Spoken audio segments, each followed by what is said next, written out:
Hello folks, I'm Micah with BC Hobbies, and we're over at the layout today because we're going to be comparing two DCC systems, the NCE Powercab and the Digitrax Zephyr Express.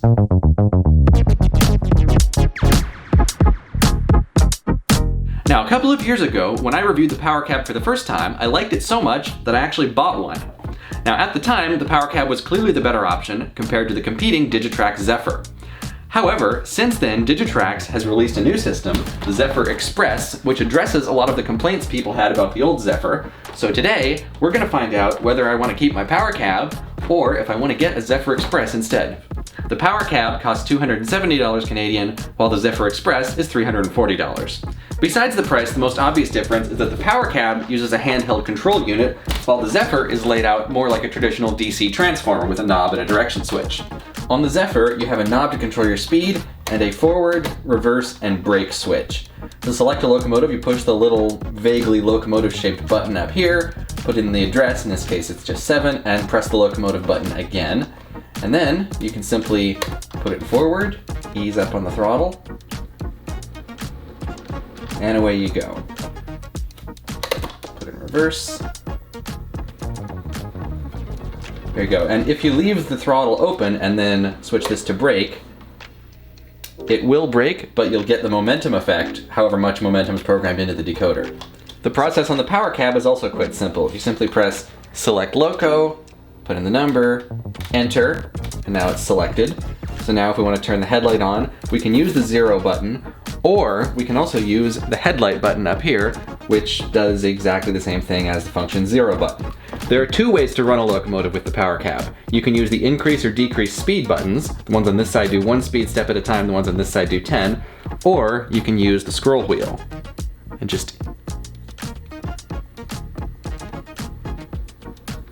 and then the display here shows you what speed step you're on. And then to change direction, you simply press that. And come on back. The Powercab also has a shortcut for momentum settings. You simply press this, enter a number between 1 and 10, let's say 3, and then, even if you turn the speed up quickly, the locomotive will slowly accelerate and decelerate.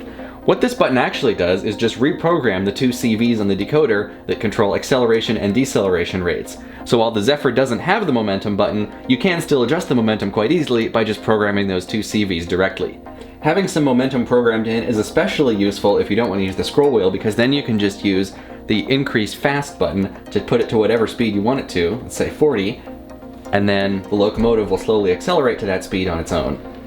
Programming CVs is also fairly simple on both systems. On the Digitrax, what you want to do is press the menu button here, press 2 for CV Programmer, press 1 for mainline because I don't have a separate program track set up. We're going to program CV number 3, which is the acceleration rate. That basically controls how much momentum you have when you're accelerating. So press 3 for CV number 3, and now these buttons change function depending on what menu you're in. The middle one is currently CV data. Press that, and then to enter the data, let's put in 5. That's a fairly minimal amount of momentum. Press right, and you'll notice the locomotive moved slightly. That confirms that it wrote it. So now, if we go forward and give it some speed, we have a little bit of momentum. Not too much, and as you can see, it slowed down right away because CV4, which is deceleration, is set to 0 right now. So what I'm going to do is go back. We are now back on CV number. Press 4, CV data, set that to 5 as well. Press right. Now, if we go in reverse, we have that little bit of momentum. And it works both ways. So, that's how you program CVs on the Digitrax, and then you can just hit back and then done to go back to the main screen. So now let's do the same thing on the Powercab. What we're going to do is press program. That says program on main, so we'll confirm, press enter. Program loco number 7, that's the one we're on, press enter. Press 2 for CV, enter the CV number, in this case, let's put in 3, enter the value. Well, I already did this one, but let's do 5, enter, and there you go, the locomotive moves slightly to confirm, and now if it hadn't been on 5 already, it would be on 5. And then if you want to go back, you can simply hit program/escape again, and that takes you back to the main menu. This is a personal preference, of course, but I much prefer the throttle knob on the Zephyr over the scroll wheel on the Powercab. I also really like the big chunky direction switch. So satisfying. With the Zephyr, you can almost imagine you're operating a real train, while the Powercab reminds me more of a landline telephone. Another nice feature of the Powercab is that it really doesn't take up any space. The only thing you have to install on the layout is this tiny little panel on the fascia that the cord plugs into, and then the entire rest of the system is in the handset. Not only that, but these handsets are fully modular. If you have a friend with a Powercab system, you can plug 2 of these into one layout and they'll function seamlessly together as cabs. However, not to be outdone, the Zephyr also has an interesting trick for this. In addition to just buying handheld throttles from Digitrax, you can also hook up a standard DC transformer to the Zephyr and use that as an additional cab. It has inputs for 2 of those. So if you're converting your layout from DC to DCC, your old transformer can still be useful, and that gives you a jump start on having multiple cabs if you want multiple people to be able to run trains independently at the same time. Now we're getting into the little nitpicky details.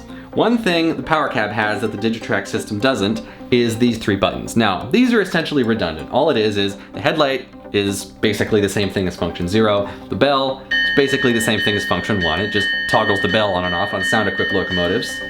The horn button is slightly different because if you press 2, it toggles the horn on and off each time you press it, whereas if you press this, it's momentary, so you can use that to do more realistic whistle signals. Now the Digitrax pretty much does the same thing, but without the redundant buttons. So function 0, still the headlight, function 1, still the bell, and function 2 on the Digitrax, the actual 2 button is momentary. So basically does the same thing, just without the redundant buttons. And honestly, I kind of like this better because it's not like you're ever going to need to toggle the horn on and off. I mean, when are you going to be running a train continuously with the horn blowing the entire time? The only downside is that you do have to remember which functions do which thing, but there's only 3 of them, and if you forget, you can always write them down. Now there is one more function of the Digitrax system that I'd like to talk about, and that's the ability to run DC locomotives that don't have decoders in them, which the Powercab cannot do. Now you might think this sounds very useful, but you'd only be partially right, because it doesn't really work the way a normal DC transformer does. And I'll demonstrate by putting this old Walters diesel on the rails, and you will notice there's a rather annoying buzzing sound coming from it. Now the reason for that is that the way DCC works is the rails get full voltage all the time that's essentially alternating in polarity, sort of like AC wall current, only much lower voltage obviously, and the way that it sends signals to the decoder is by varying the length of each pulse. So if we change the address on here to 0, you will notice the buzzing sound changed because the length of the pulse changed. Now, this is the trick that the Digitrax system does. If we put it in forward and give it some throttle,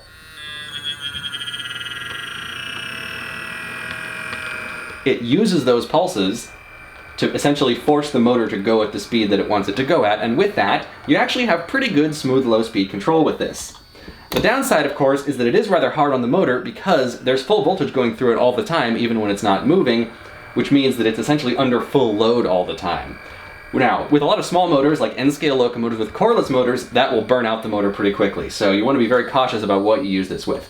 It's fine with this old diesel because it's got a gigantic motor and it can handle the extra strain and heat, but I wouldn't plan to use this all the time, partly because of that and partly because it does make kind of an annoying noise.